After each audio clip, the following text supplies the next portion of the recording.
Hello everyone and welcome to today's video. Today's video is going to be about how to fix Clash Royale Season Pass error.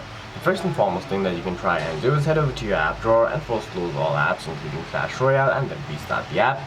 If the problem still persists, head over to the settings on your device. You will then have to scroll down and then tap on apps, tap on Clash Royale, tap on storage and cache, clear the cache of Clash Royale and then restart the app.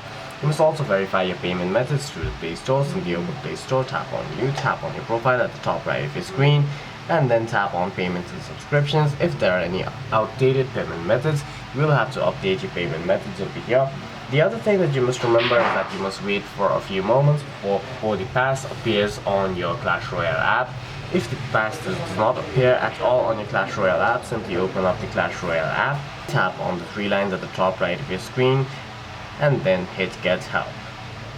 Under Get Help, tap on Purchases, and then tap on Missing Purchase, and then tap on I didn't get my Android purchase, and follow the rest of the on-screen instructions to contact Supercell support. For any further questions, please feel free to leave a comment down below.